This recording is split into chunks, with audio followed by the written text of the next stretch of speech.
Hello everyone. So in this video we will discuss about the Lagrange's equations.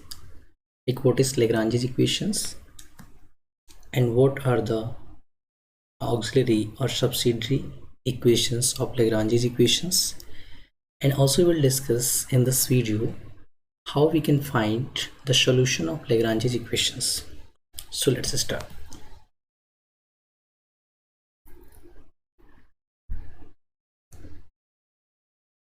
तो सबसे पहले हम यहाँ पर डिस्कस करेंगे Lagrange's इक्वेशन की डेफिनेशन के बारे में. So the partial differential equation of the form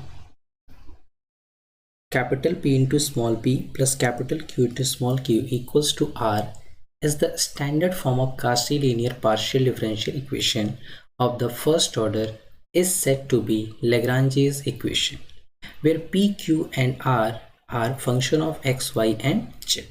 यानी कि अगर कोई भी इक्वेशन इस फॉर्म में लिखी है कैपिटल P इंटू, यानी अगर कोई पार्शियल डिफरेंशियल इक्वेशन है और इस फॉर्म में लिखिए capital P into small p plus capital Q into small q equals to R के फॉर्म में लिखिए, जो कि स्टैंडर्ड फॉर्म है किसका, कासी लीनियर पार्शियल डिफरेंशियल इक्वेशन का. ठीक है, तो इस इक्वेशन को हम बोलते हैं Lagrange's इक्वेशन, जहाँ पर ये जो कैपिटल P है, कैपिटल P, कैपिटल Q और कैपिटल R, ये तीनों ही क्या होते हैं, x, y, z के फंक्शंस होते हैं.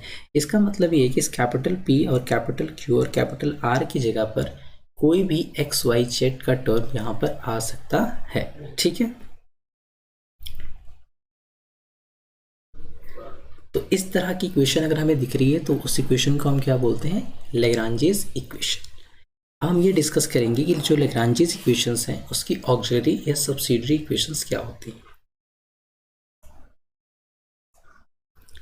So the Lagrange's auxiliary or subsidiary equations are dx upon capital P equals to dy upon capital Q equals to dz upon capital R.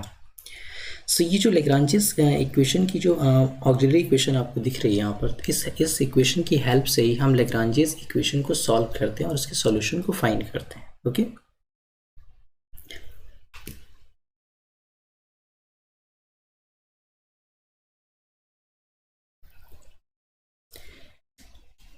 Next अब हम डिस्कस करेंगे working method to solve the Lagrange's equation. यानी अगर Lagrange's equation को हमें solve करना है, उसका सॉल्यूशन फाइंड करना है, तो उसको हम कैसे फाइंड कर सकते हैं. उसके लिए हमारे पास कुछ वर्किंग मेथड है, कुछ रूल्स हैं, जिसमें फर्स्ट रूल हमारा है राइट द ऑक्सिलरी इक्वेशन.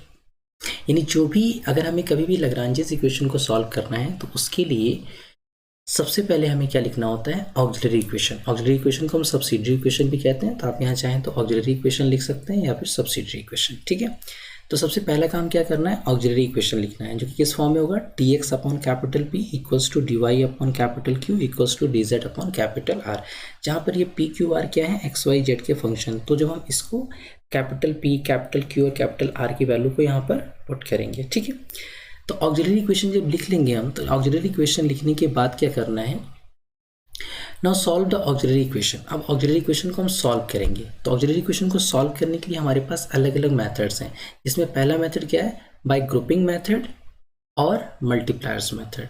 तो ऑक्सिलरी इक्वेशन को हम ग्रुपिंग मेथड से सॉल्व कर सकते हैं या फिर मल्टीप्लायर मेथड से सॉल्व कर सकते हैं, और बोथ. या फिर कुछ क्वेश्चंस ऐसे भी होते हैं जहाँ पर हम ग्रुपिंग मेथड और मल्टीप्लायर मेथड दोनों सॉल्व कर सकते हैं. इसका मतलब ये कि जो सॉल्यूशन इसका आता है वो दो पार्ट में आता है. ठीक है, तो हो सकता है कि एक पार्ट जो है वो ग्रुपिंग मेथड से आ जाए और दूसरा पार्ट मल्टीप्लायर मेथड से. ठीक है, तो यहाँ पर हम ग्रुपिंग मेथड का यूज़ करते हैं या फिर मल्टीप्लायर मेथड का, या कुछ क्वेश्चंस ऐसे होते हैं जहाँ पर हम ग्रुपिंग और मल्टीप्लायर मेथड दोनों का ही यूज़ करते हैं. ठीक है, and get to independent solution u equals to a and v equals to v.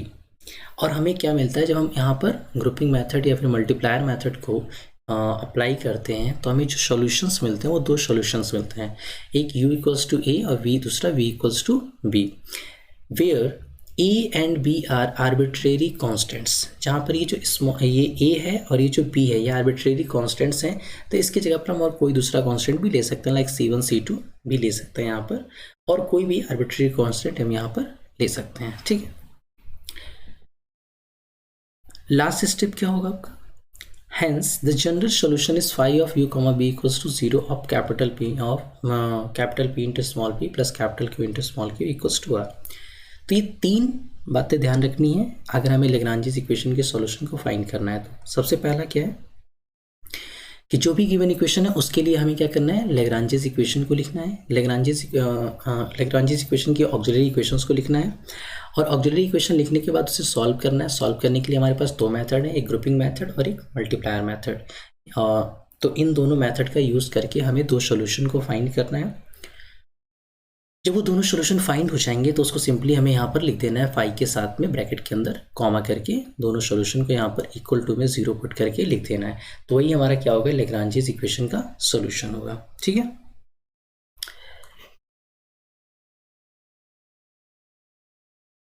Next problem based on Lagrange's equation.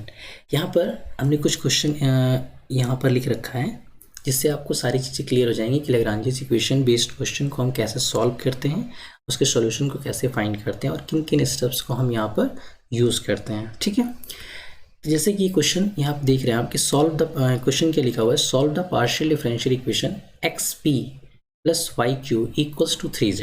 तो इस क्वेश्चन को हमें सॉल्व करना है, इसका सॉल्यूशन फाइंड करना है। तो अब इस क्वेश्चन को सॉल्यूशन फाइंड करना है तो सबसे पहले हमें देखना पड़ेगा कि इस इक्वेशन का फॉर्म क्या है। तो इस इक्वेशन का अगर हम फॉर्म देखें तो ये इक्वेशन लेग्रांजीज फॉर्म में है। कैसे? क्योंकि यहाँ पर ये जो कैपिटल P है उस कैपिटल P की जगह पर क्या है, स्मॉल x। हमने क्या बोला था कि कैपिटल P क्या होगा, एक्स वाई जेड का फंक्शन, यानी एक्स और वाई और जेड की जगह यहाँ पर इनमें से एक्स वाई और जेड इनमें से कोई भी आ सकता है। ठीक है, यहाँ पर भी एक्स वाई जेड का कैपिटल क्यू फंक्शन है तो वहाँ पर भी एक्स वाई जेड में से कोई भी यहाँ पर आ सकता है। ठीक है, और ये कैपिटल आर भी क्या है, एक्स वाई जेड का फंक्शन है। ठीक है, तो एक बात तो क्लियर होगी कि ये जो इक्वेशन दी गई है ये लेग्रांजीज इक्वेशन है। ठीक है, उसके फॉर्म में है। तो सबसे पहले क्या करना है, जो भी इक्वेशन गिवन है उसको लिख लेना है और उसको मान लेना है इक्वेशन नंबर 1। ठीक है, उसके बाद इस इक्वेशन को लेग्रांजीज इक्वेशन की स्टैंडर्ड फॉर्म से कंपेयर करना है। तो क्या लिखेंगे, comparing equation 1 with capital P into small p plus capital Q into small q equals to r। तो जब हम कंपेयर करेंगे इसके स्टैंडर्ड फॉर्म से तो हमें यहाँ से कैपिटल P की वैल्यू क्या मिलेगी, स्मॉल x, और कैपिटल Q की वैल्यू क्या होगी, स्मॉल y। ठीक है, और कैपिटल R की वैल्यू यहाँ पर क्या होगी, 3z। ठीक है, जैसे ही हमें वैल्यू मिल जाती है तो हमें अब क्या करना है, सबसे पहला स्टेप यूज करना है लेग्रांजीज इक्वेशंस। तो जो लेग्रांजीज इक्वेशंस हैं उसकी हमें क्या लिखनी है, यहाँ पर ऑक्सिलरी इक्वेशन लिखनी है। तो यहाँ पे लिखेंगे लेग्रांजीज ऑक्सिलरी इक्वेशंस आर। तो क्या लिखा हुआ है, dx upon p equals to dy upon q equals to dz upon r. ठीक है, अब यहाँ पे क्या करना है, जो कैपिटल P, कैपिटल Q और कैपिटल R की वैल्यू हमने आपसे कंपेयर करके फाइंड की है उसको यहाँ पर पुट कर देना है। ठीक है, तो क्या हो जाएगा, dx upon x equals to dy upon y equals to dz upon z। अब इस तरह से हम यहाँ पर देख सकते हैं कि हमारे पास कितने फ्रैक्शंस हो गए हैं, 3 फ्रैक्शंस। ठीक है, तो इनको हम फ्रैक्शंस भी बोलते हैं, मेंबर्स भी बोलते हैं, पार्ट्स भी बोल सकते हैं। ठीक है, तो इन तीनों फ्रैक्शंस की हेल्प से हमें सॉल्यूशन फाइंड करना है इस इक्वेशन का। ठीक है, तो अब हम क्या करेंगे, अभी हमें पता है कि जैसे हम लेग्रांजीज की ऑक्सिलरी इक्वेशंस को लिख लेते हैं तो लेग्रांजीज ऑक्सिलरी इक्वेशंस लिखने के बाद हम क्या करते हैं, यहाँ पर जो ये आपको फ्रैक्शंस दिख रहे हैं इनको हम क्या करते हैं, सॉल्व करते हैं। इसको सॉल्व करने के लिए हम यहाँ पर ग्रुपिंग मेथड का भी यूज़ कर सकते हैं और मल्टीप्लायर का भी यूज़ कर सकते हैं। तो सबसे पहले हम ट्राई करते हैं ग्रुपिंग मेथड के लिए। क्या ग्रुपिंग मेथड यहाँ अप्लाई हो रहा है, अगर हो रहा है तो बहुत अच्छी बात है, वहाँ पर हम इसको ग्रुपिंग मेथड को अप्लाई करेंगे। ठीक है, इन केस अगर ग्रुपिंग मेथड अप्लाई नहीं होता तो हम मल्टीप्लायर मेथड को यूज़ करेंगे। ठीक है, तो नेक्स्ट क्या है, तो यहाँ पर ये जो फ्रैक्शंस दिख रहे हैं इसमें से हमने 2 फ्रैक्शंस ले लिए हैं, फर्स्ट एंड सेकंड। तो from first and second fractions हमें यहाँ से क्या मिलेगा, dx अपॉन एक्स और dy अपॉन वाई। ठीक है, अब हमें ये देखना होता है कि क्या ये जो हमने फ्रैक्शंस लिए हैं इंटीग्रेबल हैं क्या। अगर ये इंटीग्रेबल है तो इसको हम इंटीग्रेट करके सॉल्यूशन को ईजिली फाइंड कर सकते हैं। इन केस अगर ये इंटीग्रेबल नहीं होते हैं तो वहाँ पर हम क्या करते हैं, इसको थोड़ा बहुत सॉल्व करके हम क्या करते हैं, इसको इंटीग्रेबल बनाते हैं। ठीक है, क्योंकि इसके सॉल्यूशन को फाइंड करने के लिए हमें इंटीग्रेशन करना होता है, तो फंक्शन अगर इंटीग्रेबल है तभी हम उसे इंटीग्रेट कर पाएंगे।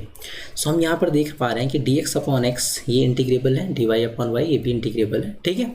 तो इसको हम क्या करेंगे, इंटीग्रेट कर देंगे। तो हमने यहाँ पे इंटीग्रेशन का सिंबल लगा दिया, यहाँ लिख सकते हैं इंटीग्रेटिंग।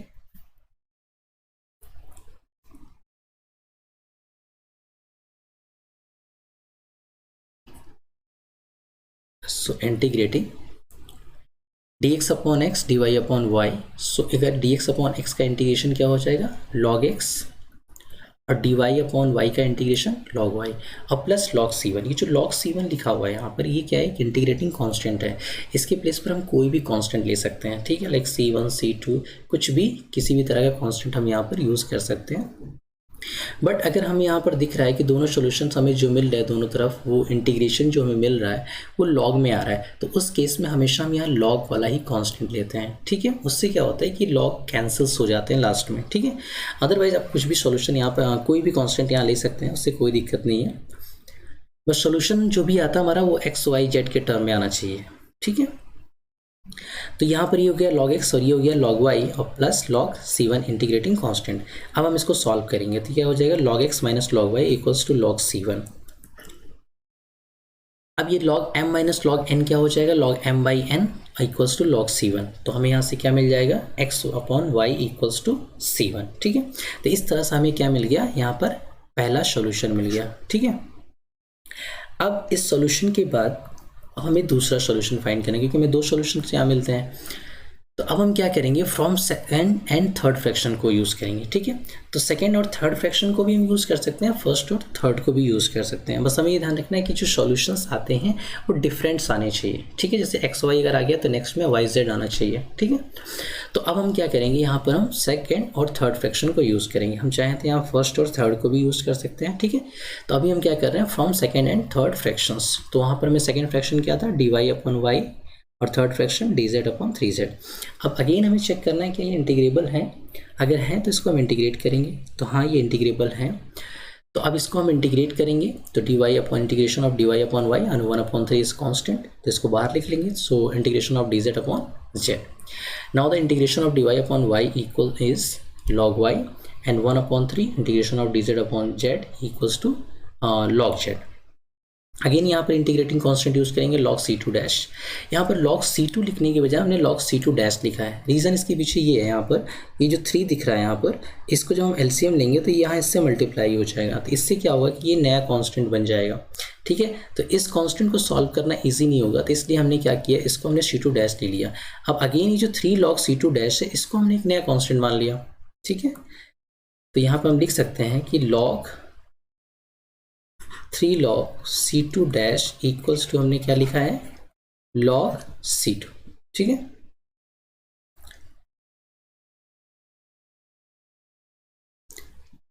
तो ये क्या हो जाएगा, 3 log y minus log z equals to log c2, यानी 3 log c2 डैश को हमने क्या लिख लिया, log c2। अब यहाँ पर हम ये log आइडेंटिटीज को अप्लाई कर देंगे तो क्या हो जाएगा, log y cube minus log z equals to log c2। So इसे हम लिख सकते हैं again log m minus log n क्या हो जाएगा, log m by n equals to log c2। So again हमें यहाँ से क्या मिल जाएगा, y cube upon z equals to c2। So ये हमारा क्या हो गया, दूसरा सोल्यूशन हो गया, ठीक है। अब लास्ट में हमें क्या लिखना होता है, जनरल सोल्यूशन। तो जनरल सोल्यूशन हमारा क्या हो जाएगा, u comma v equals to 0। तो ये हमारा पहला सोल्यूशन u है और दूसरा सोल्यूशन ये हमारा v है। इन दोनों को हमें फाई के साथ ब्रैकेट में लिख करके 0 के इक्वल में पुट करके इसको हम लिख देते हैं, ठीक है। तो ये हमारा क्या हो जाएगा, final solution of the given Lagrange's equation. तो जो भी लेग्रांजेस इक्वेशन दी गई है उसका सॉल्यूशन फाइंड करने के लिए हमें बस 3 बातों का ध्यान रखना है। सबसे पहले तो आप क्या करिए कि जो भी इक्वेशन गिवन है उसको आप लिख लें और उसको इक्वेशन नंबर 1 मान लें, देन उसको कंपेयर कर लें standard form of Lagrange's equation से। और कंपेयर करने के बाद कैपिटल P, कैपिटल Q और कैपिटल R की वैल्यू जो भी आती है उसको नेक्स्ट स्टेप में लेग्रांजेस इक्वेशन लिख करके वहाँ पर वैल्यूज़ को पुट कर दें, जिससे हमें फ्रैक्शंस मिल जाएंगे और उन फ्रैक्शंस को हम वहाँ पर सॉल्व करके सॉल्यूशन फाइंड कर सकते हैं। तो फ्रैक्शन में हमें ये चेक करना होता है कि जो फ्रैक्शंस दिए गए हैं क्या वो ग्रुपिंग मेथड से सॉल्व हो रहे हैं या मल्टीप्लायर से। अगर ग्रुपिंग मेथड से सॉल्व हो रहे हैं तो सबसे पहले हम ग्रुपिंग मेथड को अप्लाई करेंगे और ग्रुपिंग मेथड से उसको सॉल्यूशन को फाइंड कर लेंगे, ठीक है। इनकेस अगर वो ग्रुपिंग मेथड से नहीं सॉल्व हो रहे हैं तो वहाँ पर हम मल्टीप्लायर मेथड का यूज़ करेंगे, okay.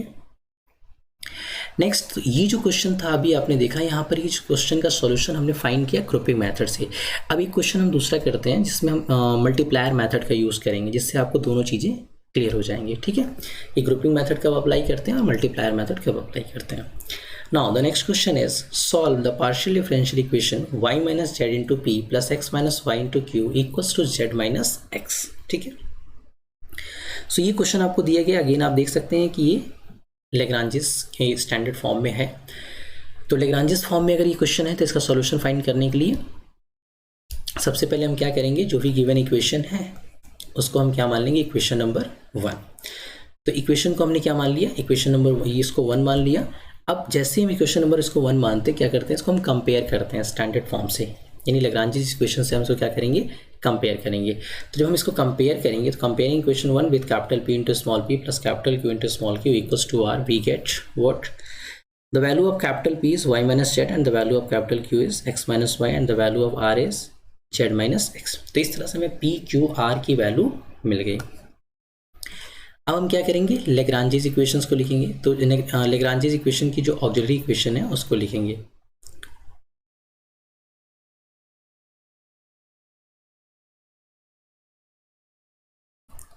So now the Lagrange's auxiliary equations are, क्या होता है, dx upon p equals to dy upon q equals to dz upon r। अब यहाँ पर कैपिटल P, कैपिटल Q और कैपिटल R की वैल्यू को हम यहाँ पर पुट कर देंगे। तो कैपिटल P की वैल्यू क्या है, y माइनस जेड, और कैपिटल Q की वैल्यू क्या है, x माइनस वाई, और कैपिटल R की वैल्यू क्या है, z माइनस एक्स। तो यहाँ से हमें अगेन क्या मिल गया, 3 फ्रैक्शंस मिल गए। अब इन्हीं 3 फ्रैक्शंस को हम यूज़ करके सॉल्यूशन को फाइंड करेंगे। तो सबसे पहले हम चेक करेंगे यहाँ ग्रुपिंग मेथड के लिए। अगर हम ग्रुपिंग करते हैं तो फर्स्ट और सेकंड की ग्रुपिंग कर सकते हैं, सेकंड और थर्ड की ग्रुपिंग कर सकते हैं, फर्स्ट और थर्ड की ग्रुपिंग कर सकते हैं। 3 तरह की ग्रुप हम यहाँ पर बना सकते हैं। जब हम ग्रुप फर्स्ट और सेकंड फ्रैक्शंस की अगर हम ग्रुपिंग करें तो यहाँ पर हम देखेंगे कि ये जो फंक्शंस हैं ये इंटीग्रेबल नहीं है। तो इस केस में यहाँ पर हम ग्रुपिंग मेथड को अप्लाई नहीं कर सकते हैं। ठीक है, तो ग्रुपिंग मेथड को हम अप्लाई नहीं कर सकते। इस तरह से हम सेकंड और थर्ड के लिए भी चेक करें तो यहाँ पर भी हम ग्रुपिंग मेथड को अप्लाई नहीं कर सकते, क्योंकि ये इंटीग्रेबल ही नहीं है, ना ही ये फर्स्ट और थर्ड के साथ सॉल्व कर सकते हैं हम इसे। तो इस केस में जब आपका ग्रुपिंग मेथड अप्लाई नहीं होता है तो वहाँ पर हम यूज़ करते हैं मल्टीप्लायर मेथड। मल्टीप्लायर मेथड में क्या करना होता है, हमें मल्टीप्लायर्स ढूंढने होते हैं, और वो मल्टीप्लायर्स ऐसे होते हैं कि जो डिनोमिनेटर के सम को क्या कर दें, 0 कर दें। यानी डिनोमिनेटर में जो भी फ्रैक्शंस दिए गए हैं उनके अंदर हम मल्टीप्लायर का यूज़ करते हैं, उसमें हम मल्टीप्लायर्स को मल्टीप्लाई करते हैं, और ऐसे मल्टीप्लाई करते हैं कि जब उनको हम सम करें उन सारे फ्रैक्शंस के, तो हमें इक्वल्स टू में आंसर क्या आना चाहिए, 0 आना चाहिए। इनकेस अगर 0 नहीं आता तो कुछ ऐसा मिल जाए कि जो इंटीग्रेबल हो, ये फाइनली हमें इंटीग्रेट ही करना होता है। ठीक है, तो अगर 0 हो जा रहा है तो बहुत अच्छी बात है। अगर 0 नहीं हो रहा है तो उस केस में हम क्या करेंगे, यहाँ पर कि ये चेक करेंगे कि क्या जो भी हमें टर्म मिल रहा है क्या वो इंटीग्रेबल है। अगर है तो भी कोई दिक्कत नहीं है, उसको हम सॉल्व कर सकते हैं। ठीक है, तो फिलहाल हम यहाँ पर 1 1 1 एज अ मल्टीप्लायर्स यहाँ पर यूज़ कर सकते हैं। इससे क्या होगा, तो यूजिंग 1 1 1 एज अ मल्टीप्लायर। तो एक बात और भी ध्यान रखना है आपको कि जब हम मल्टीप्लायर्स का यूज़ करते हैं तो न्यूमरेटर्स और डिनोमिनेटर्स दोनों में अलग अलग मल्टीप्लाई करके इसको ऐड करते हैं। तो यहाँ जैसे हमने 1 का यूज़ किया तो 1 का मल्टीप्लाई यहाँ भी होगा, यहाँ भी होगा, इसमें भी होगा, इसमें भी होगा, इसमें भी होगा, इसमें, क्योंकि तीनों में ही हमने क्या किया, 1 1 1 का यूज़ किया है। और मल्टीप्लाई करने के बाद न्यूमरेटर को एक साथ जोड़ देते हैं और डिनोमिनेटर को एक साथ जोड़ देते हैं। अब जब जोड़ते हैं तो हम यही चेक करते हैं कि डिनोमिनेटर 0 हो रहा है क्या। अगर 0 हो रहा है तो बहुत अच्छा है, नहीं हो रहा है तो कुछ ऐसा होना चाहिए कि जो इंटीग्रेबल हो। ठीक है, अब यहाँ पर हम देखेंगे कि 1 1 1 को जब हमने multiplier as a multiplier use किया है तो हमें यहाँ क्या मिल रहा है, dx upon y minus z. ये जो dx upon y minus z है इसकी जगह पर आप ये तीनों फ्रैक्शंस को लिख सकते हैं। ये ईच फ्रैक्शन के इक्वल होता है। जरूरी नहीं कि हमने पहला फ्रैक्शन लिखा है तो पहले फ्रैक्शन के इक्वल होगा, या दूसरे के इक्वल होगा, या तीसरे के इक्वल होगा। ये जो सम आता है आपका, ये सम जो है ये तीनों फ्रैक्शंस के इक्वल होता है। आप चाहें तो यहाँ पर ईच फ्रैक्शन भी लिख सकते हैं। ठीक है, मतलब कि ये तीनों फ्रैक्शन के इक्वल होता है। तो अब हम यहाँ पर देखें तो हमने 1 1 1 मल्टीप्लायर का यूज़ किया है, और मल्टीप्लायर का यूज़ करके हम क्या करते हैं, न्यूमरेटर्स को अलग ऐड करते हैं और डिनोमिनेटर्स को अलग ऐड करते हैं। ठीक है, तो इससे क्या होगा, ये तो फ्रैक्शंस ऐसे ही लिखे रहेंगे। अब यहाँ पर क्या हो जाएगा, dx plus dy plus dz। यहाँ पर अगर हम चेक करें तो ये जो y है हमारा, ये प्लस का और ये y माइनस, ये दोनों कैंसिल हो जाएंगे, ये z माइनस और ये z प्लस ये कैंसिल हो जाएगा, x प्लस और x माइनस ये कैंसिल हो जाएगा। ठीक है, तो इससे क्या हुआ कि हमें डिनोमिनेटर जो है वो कितना मिल गया, 0 मिल गया। अब डिनोमिनेटर 0 मिल गया तो इससे अच्छी बात कुछ हो ही नहीं सकती है यहाँ पर। तो जैसे ही डिनोमिनेटर 0 मिलता है तो हम इसको फ्रैक्शन के, जो हमें फ्रैक्शन हमने लिखा हुआ उसके साथ इक्वेट करते हैं, और इससे हम यहाँ पे डिनोमिनेटर में हम देख सकते हैं कि 0 है। तो जैसे ही हम यहाँ पर मल्टीप्लाई करेंगे इस फ्रैक्शन में, तो न्यूमरेटर में मल्टीप्लाई होकर के क्या हो जाएगा, 0, और 0 अपॉन समथिंग क्या होगा, 0। सो फाइनली हमें यहाँ पर क्या मिल जाएगा, dx plus dy plus dz equals to 0। अब अगेन हम चेक करेंगे क्या ये इंटीग्रेबल है। हाँ, तो ये इंटीग्रेबल है, तो हम इसको सिंपली क्या कर देंगे, इंटीग्रेट कर देंगे। तो integration of dx plus integration of dy plus integration of dz। So integration of dx is x, integration of dy is y, and integration of dz is z, and this c1 is integrating constant. ठीक है, तो इस तरह से हमें क्या मिला, यहाँ पर पहला सॉल्यूशन मिल गया। ठीक है, नेक्स्ट अब हम यहाँ पर क्या करेंगे, दूसरे सॉल्यूशन को फाइंड करेंगे। तो दूसरे सॉल्यूशन को फाइंड करने के लिए यहाँ पर भी हमें मल्टीप्लायर का ही यूज़ करना पड़ेगा। देखिए ध्यान रखिए, मल्टीप्लायर्स जो हैं आपके एक से ज़्यादा हो सकते हैं, जरूरी नहीं कि एक बार मल्टीप्लायर आपने यूज़ किया तो दूसरा मल्टीप्लायर आपको नहीं मिलेगा। मल्टीप्लायर्स आपके अलग अलग हो सकते हैं। ठीक है, तो अब जैसे यहाँ पर आप देख सकते हैं, हमने यहाँ पर मल्टीप्लायर का यूज़ किया एक्स वाई एंड जेड। तो x y z as a multipliers we get. तो एक्स वाई जेड को जब हम एज अ मल्टीप्लायर यहाँ पर यूज़ करेंगे तो इसमें हम क्या करेंगे, एक्स का मल्टीप्लाई फर्स्ट फ्रैक्शन में करेंगे, और जेड का यहाँ पर एक्स वाई जेड का नहीं यूज़ करेंगे। यहाँ पर सॉरी, इसको मैं थोड़ा सही कर लेता हूँ।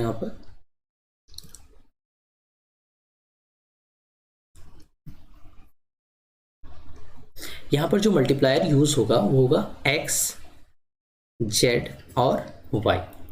तो एक्स वाई जेड को एज अ मल्टीप्लायर हम यहाँ यूज़ करेंगे। तो एक्स का मल्टीप्लाई पहले फ्रैक्शन में, न्यूमरेटर और डिनोमिनेटर दोनों में, वाई और जेड का मल्टीप्लाई दूसरे फ्रैक्शन में, और वाई का मल्टीप्लाई तीसरे फ्रैक्शन में। तीनों में मल्टीप्लाई करके हम न्यूमरेटर्स को अलग जोड़ देंगे और डिनोमिनेटर्स को अलग जोड़ देंगे। ठीक है, इसको ऐड करने के बाद अब हम यहाँ पर चेक करेंगे कि डिनोमिनेटर में क्या आ रहा है, क्या ये भी 0 हो रहा है या फिर कुछ ऐसा आ रहा है जो इंटीग्रेबल हो। तो यहाँ पर हम देखें तो इसको मल्टीप्लाई करेंगे तो एक्स वाई हो जाएगा minus x z plus x z minus y z plus y z और माइनस एक्स वाई। सो हम यहाँ देख सकते हैं कि जो एक्स वाई है ये प्लस का है, और ये x y minus y z plus y z minus और एक्स जेड प्लस और एक्स जेड माइनस। तो ये क्या हो रहा है, सारे टर्म यहाँ पर हम क्या हो जा रहे हैं, हमारे कैंसिल हो जा रहे हैं। तो अभी जो सारे टर्म हमारे कैंसिल हो जा रहे हैं, तो इस केस में हम यहाँ पर बोल सकते हैं कि डिनोमिनेटर हमारा कितना हो गया, यहाँ पर 0 हो गया। ठीक है, तो अब डिनोमिनेटर जैसे ही 0 हो जाता है तो हम क्या करेंगे, जो भी फ्रैक्शंस हमने लिया होता है उसके इक्वल में हम इसको पुट करते हैं। तो उससे क्या होगा, इसको हम 0 को जब किसी भी फ्रैक्शन में मल्टीप्लाई करेंगे तो हमें इक्वल्स टू में क्या मिलेगा, 0 मिलेगा। तो हमें यहाँ पर क्या मिलेगा, x d x plus z d y plus y d z. अब हमें अगेन चेक करना पड़ेगा क्या ये इंटीग्रेबल है। तो अगर ये इंटीग्रेबल है तो इसको हम इंटीग्रेट करेंगे। तो हाँ, ये भी इंटीग्रेबल है। कैसे, क्योंकि एक्स डी एक्स को हम इंटीग्रेट कर लेंगे और यहाँ पर हम देखें तो प्रोडक्ट रूल अप्लाई हो जाएगा। Like first function differentiation of second function plus second function differentiation of first function. तो यहाँ पर इसको हम लिख सकते हैं डी ऑफ वाई जेड। इससे क्या होगा कि जो एक्स डी एक्स है इसका इंटीग्रेशन तो हमें पता है कि एक्स की पावर एन डी एक्स का इंटीग्रेशन क्या होता है, x to the power n plus 1 upon n plus 1। सो इससे हो जाएगा एक्स स्क्वायर अपॉन 2 और प्लस डी एक्स का इंटीग्रेशन क्या हो जाएगा, एक्स।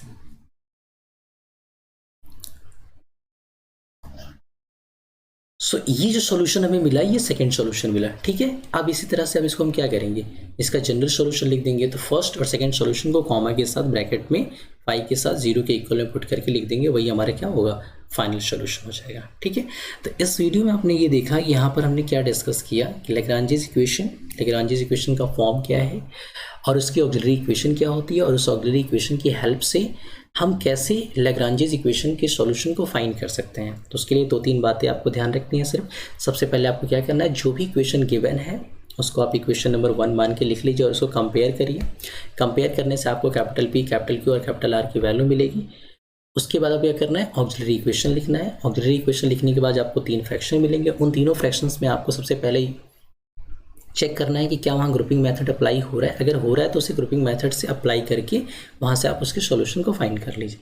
इनकेस अगर ग्रुपिंग मेथड अप्लाई नहीं हो रहा है तो वहाँ पर आप क्या करेंगे, उसके लिए आप क्या कर सकते हैं, वहाँ पर आप मल्टीप्लायर मेथड का यूज़ करेंगे। तो मल्टीप्लायर मेथड का यूज़ करने पे अगर मल्टीप्लायर मेथड से दोनों आंसर आ जा रहे हैं तो वही इसका क्या होगा, फाइनल सॉल्यूशन होगा। ठीक है। सो अब नेक्स्ट वीडियो में हम डिस्कस करेंगे कि जो लैग्रांजेस इक्वेशन है उस पर बेस्ड और भी क्वेश्चंस कितने होते हैं, जो भी इंपॉर्टेंट क्वेश्चन है उनको हम नेक्स्ट वीडियो में डिस्कस करेंगे। इसके अलावा आप भी अगर किसी टॉपिक पे वीडियो चाहते हैं कि आपके लिए ये इम्पॉर्टेंट टॉपिक है या फिर कुछ मोस्ट इम्पॉर्टेंट टाइप कुछ वीडियोस बनाया जाए, तो उसके लिए आप भी बता सकते हैं कि हाँ इस टॉपिक पर वीडियो बनाइए, तो उस पर भी मैं वीडियो बनाने की पूरी कोशिश करूँगा। Thank you.